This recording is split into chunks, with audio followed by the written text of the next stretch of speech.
Hello guys, welcome to my YouTube channel. आज हमारे basic series का डे 5 है। आज हम क्या सीखने वाले हैं? आज हम प्राइस एक्शन पार्ट 2 सीखेंगे कि ब्रेकआउट क्या होता है, ब्रेकडाउन क्या होता है, जो कि बहुत ही इंपॉर्टेंट है आपको सीखना। अगर आपने प्रीवियस वीडियोस नहीं देख रखे हैं तो उनको जाके डेफिनेटली आप देखो, आपको बहुत कुछ सीखने को मिलेगा। और अभी तक अगर चैनल्स को सब्सक्राइब नहीं किया है तो डेफिनेटली सब्सक्राइब कर लेना। चलिए शुरू करते हैं। ओके, आज क्या सीखने वाले हैं हम कि ब्रेकआउट क्या होता है, ब्रेकडाउन क्या होता है, रिवर्सल क्या होता है, रिटेस्ट ब्रेकआउट क्या होता है, फॉल्स ब्रेकआउट क्या होता है। चलो चार्ट्स पे समझते हैं। ओके, जैसे कि मैंने ऑलरेडी आपको एक्सप्लेन किया है कि रेजिस्टेंस क्या होता है, फिर से हम समझते हैं रेजिस्टेंस क्या होता है। रेजिस्टेंस इज अ एरिया कि समझो कि अगर स्टॉक का प्राइस ऐसे ऊपर आ रहा है, ओके ऊपर आ रहा है, और किसी भी प्राइस से वो नीचे चला गया। इस एरिया से क्या हुआ, सेलर्स एक्टिव हो गए और सेलर्स उसको नीचे ले गए। ये प्राइस का एरिया उसके लिए, प्राइस के लिए रेजिस्टेंस हो गया। ओके, नेक्स्ट टाइम जब यहाँ पे प्राइस आएगा तो वो यहाँ पे रेजिस्टेंस फेस करेगा। यहाँ से वो रिवर्ट होने के चांसेस बहुत ज्यादा हो जाते हैं। ओके, इस एरिया को हम क्या बोलते हैं, रेजिस्टेंस बोलते हैं। अब ब्रेकआउट क्या होता है? ब्रेकआउट इज द थिंग कि इसको मैं हटा देता हूं। ब्रेकआउट क्या होता है कि जैसे रेजिस्टेंस एरिया है, ठीक है, प्राइस नीचे से ऊपर आया, ओके, फिर इस प्राइस से नीचे चला गया, इस रेजिस्टेंस एरिया से नीचे चला गया, ओके, यहां से नीचे चला गया। अब जब नेक्स्ट टाइम इस एरिया पे आया तो वो यहां पे ना रजिस्टर नहीं होके ऊपर चला गया।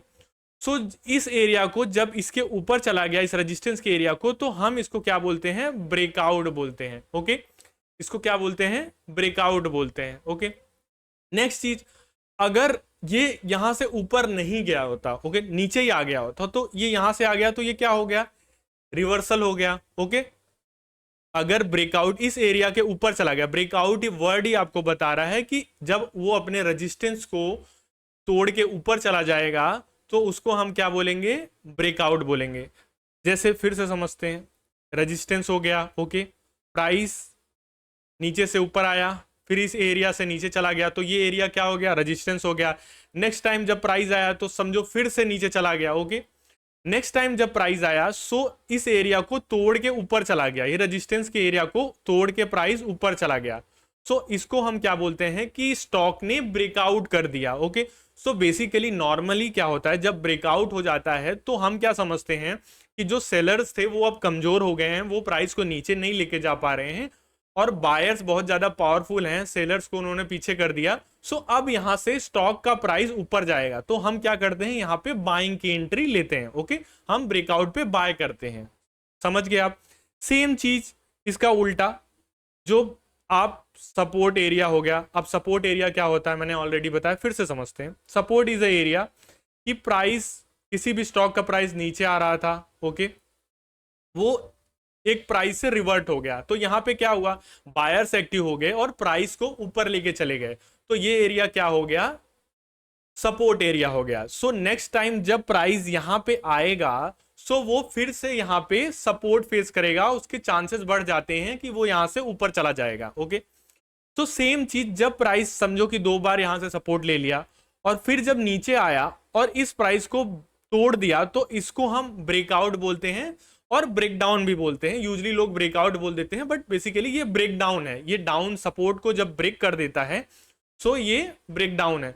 ये इस जब ब्रेकडाउन होता है तो हम क्या करते हैं, हम सेलिंग की एंट्री लेते हैं। क्यों लेते हैं, जब यहां पे प्राइस आया, प्राइस ऊपर चला गया, बायर्स का प्रेशर लगा, नेक्स्ट टाइम जब फिर से प्राइस आया और बायर का प्रेशर लगा, ऊपर चला गया, बट इस टाइम उस एरिया को तोड़ के प्राइस नीचे आ गया। ये क्या करता है कि सेलर का प्रेशर बहुत ज्यादा है और बायर्स उस प्राइस को रोक नहीं पाए और नीचे चला गया।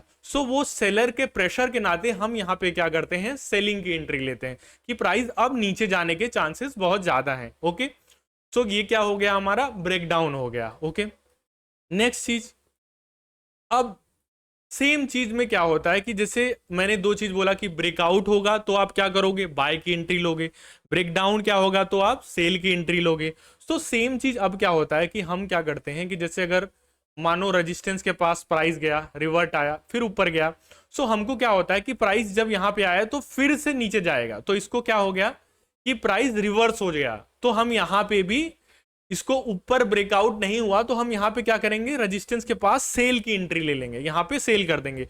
वही सेम चीज, जैसे अगर प्राइस यहाँ पे सपोर्ट पे आया, सो नेक्स्ट टाइम जब फिर से आया और इस एरिया को ब्रेक नहीं किया, इसके ऊपर से ही रिवर्ट हो गया, सो हम क्या देखेंगे कि यहां से प्राइस रिवर्स हो सकता है, तो इस एरिया में हम क्या करेंगे, बाइंग की अपॉर्चुनिटी देखेंगे। रेजिस्टेंस एरिया पे अगर ब्रेकआउट नहीं हुआ तो हम क्या समझेंगे कि हम यहां से सेलिंग की एंट्री ले सकते हैं। ओके, बट अगर सपोर्ट के एरिया पे प्राइस उसका ब्रेकडाउन नहीं किया इस एरिया का, सो फिर क्या हम करेंगे, यहां पे बाइंग की एंट्री लेंगे। क्यों, ये रिवर्स हो जाएगा, हम ये समझ के चलते हैं। ओके, सो दोनों चीज समझ गया आप, ब्रेकआउट, ब्रेकडाउन।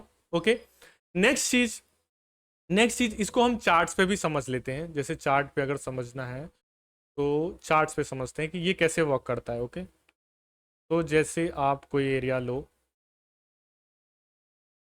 जैसे कि let's see where I will get it. हाँ, जैसे आप समझो कि ये एरिया एक सपोर्ट एरिया है, रेजिस्टेंस एरिया है, रेजिस्टेंस एरिया है। सो जब प्राइस ने इसका ब्रेकआउट किया तो प्राइस ऊपर गया, सो हम यहाँ पे क्या करेंगे, हम यहाँ पे बाइंग की एंट्री लेंगे। ओके, इस एरिया पे जब रेजिस्टेंस हुआ, रेजिस्टेंस है, मार्केट ने ब्रेकआउट किया और ऊपर चला गया, सो हम क्या करेंगे, यहाँ पे बाइंग की एंट्री लेंगे। सेम चीज जो मैंने रिवर्सल की बात की थी कि जैसे यहाँ पे रेजिस्टेंस लिया, यहाँ पे रेजिस्टेंस लिया, सो नेक्स्ट टाइम जब प्राइस यहां पे आएगा तो हम क्या करेंगे, सेलिंग की एंट्री लेंगे। सेम चीज, अब इसको हम सपोर्ट के तरीके से समझते हैं। ओके, सपोर्ट कैसे वर्क करता है, जैसे चार्ट्स पे समझते हैं कि आप समझो कि जैसे ये एरिया हो गया। ओके, प्राइस यहां से आया, नीचे इस एरिया से सपोर्ट लिया, फिर से जब आया तो फिर से, तो हम यहाँ पे क्या देखेंगे, रिवर्सल की एंट्री लेंगे, हम यहाँ पे बाइंग एंट्री करेंगे। क्यों, क्योंकि सपोर्ट से इस एरिया पे सपोर्ट बनाया, मार्केट रिवर्ट गया, फिर रिवर्ट गया, तो यहाँ से फिर से रिवर्ट जाएगा। ओके, नेक्स्ट चीज अभी समझो कि इसका उल्टा समझते हैं। जैसे प्राइस ने इस एरिया में बार बार अपना सपोर्ट ले रहा था, बट जब इस एरिया का ब्रेकडाउन हो गया, सो हम यहाँ क्या करेंगे, सेलिंग की एंट्री ले लेंगे। ओके, नेक्स्ट चीज, नेक्स्ट क्या समझने वाले थे हम, नेक्स्ट हम समझने वाले थे कि रीटेस्ट ब्रेकआउट क्या होता है। रीटेस्ट ब्रेकआउट क्या होता है कि यूजली चार्ट्स पे समझते हैं इजीली, तो आप समझो, वेट, हाँ, सो रीटेस्ट क्या होता है, सो होता क्या है कि जब प्राइस समझो कि ये रेजिस्टेंस एरिया है, प्राइस इससे रजिस्ट किया, नीचे गया, सो यूजली क्या होता है कि प्राइस जब ऐसे ऊपर ब्रेकआउट करता है तो इसके फेल होने के चांसेस बहुत ज्यादा होते हैं। सो हम क्या करते हैं, हम डायरेक्ट ब्रेकआउट पे बाय ना करके प्राइस को ऊपर जाने देते हैं और एक बार नीचे आने देते हैं। जब यहां से प्राइस फिर से ऊपर जाने लगता है तब हम इस एरिया में यहाँ पे बाइंग की एंट्री लेते हैं। तो इसको क्या बोलते हैं कि प्राइस ने ब्रेकआउट किया, नीचे आया और फिर से ऊपर गया, तो ये क्या हो गया, रीटेस्ट एंट्री हो गई। ओके, सेम चीज सपोर्ट में भी होता है। सपोर्ट में समझते हैं कि जैसे ये सपोर्ट एरिया है, प्राइस नीचे आया, ओके, ऊपर गया, फिर जब नीचे आया तो ये ब्रेकआउट करता है, तो यूजुअली क्या होता है, हम इसको अवॉइड करते हैं ब्रेकआउट को।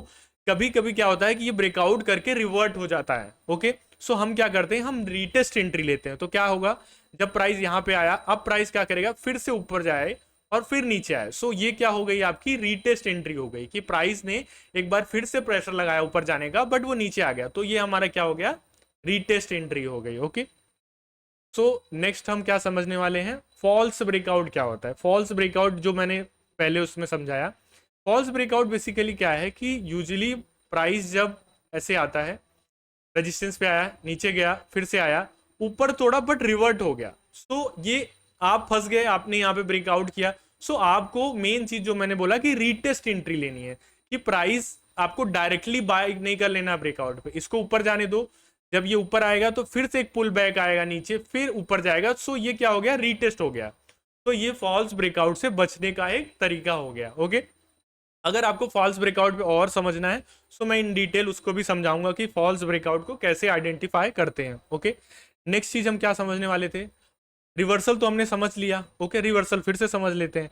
रिवर्सल बेसिकली क्या है कि आप समझो कि ये हो गया हमारा रेजिस्टेंस, ये हो गया हमारा सपोर्ट। ओके, प्राइस क्या किया, प्राइस यहां से गया, ऊपर गया, रेजिस्टेंस पे रेजिस्टेंस फेस किया, फिर नीचे आया और फिर यहां से ऊपर गया। सो अब जब यहां पे प्राइस जाएगा रेजिस्टेंस के पास, तो हम यहां क्या करेंगे, हम यहाँ पे रिवर्सल एंट्री लेंगे कि भाई रेजिस्टेंस के पास फिर से प्राइस रुकेगा और हम इसको नीचे जाने की एंट्री लेंगे। तो इसको क्या हम बोल देते हैं, रिवर्सल एंट्री। ओके, सेम चीज जब प्राइस सपोर्ट के पास आया और फिर उसी एरिया से ऊपर गया, सो यहाँ पे हम क्या करेंगे, बाइंग की एंट्री लेंगे। तो ये क्या हो गया, आपने ब्रेकडाउन की एंट्री ना लेके आपने रिवर्सल की एंट्री ले ली। सो ये क्या हो गया, रिवर्सल एंट्री हो गया। सेम चीज जब फिर से आप ऊपर जाएगा तो आप क्या करोगे, अगर ब्रेकआउट नहीं हुआ सो आप रिवर्सल एंट्री लोगे। इसको चार्ट्स पे समझते हैं।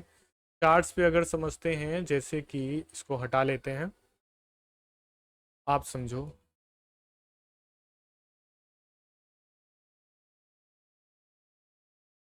हाँ, जैसे सेम चीज जो मैंने उसमें समझाया कि प्राइस इस एरिया में आया और इस एरिया में फंसा हुआ है। सो आप क्या करोगे, सेम एरिया में जितनी बार आएगा, देखो प्राइस ऊपर गया, रेजिस्टेंस फेस किया, जब फिर से यहाँ पे आए तो यहाँ पे क्या करोगे, आप रिवर्सल एंट्री लोगे। ओके, सेम चीज जब मार्केट ने यहाँ सपोर्ट लिया, फिर से इस एरिया पे आया, तो फिर से आप रिवर्सल एंट्री लोगे।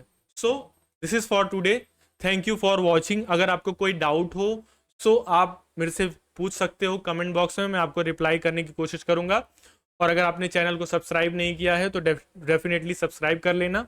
और नेक्स्ट वीडियो में हम इंडिकेटर्स के बारे में सीखेंगे और स्ट्रेटजीज भी समझेंगे कि कौन सी ऐसी स्ट्रेटजी यूज करके हम एंट्री लेंगे, स्टॉप लॉस क्या होता है, टारगेट क्या होता है। सो ये सारी चीज़ों पे हम डिटेल में समझने वाले हैं। तो थैंक यू फॉर वॉचिंग।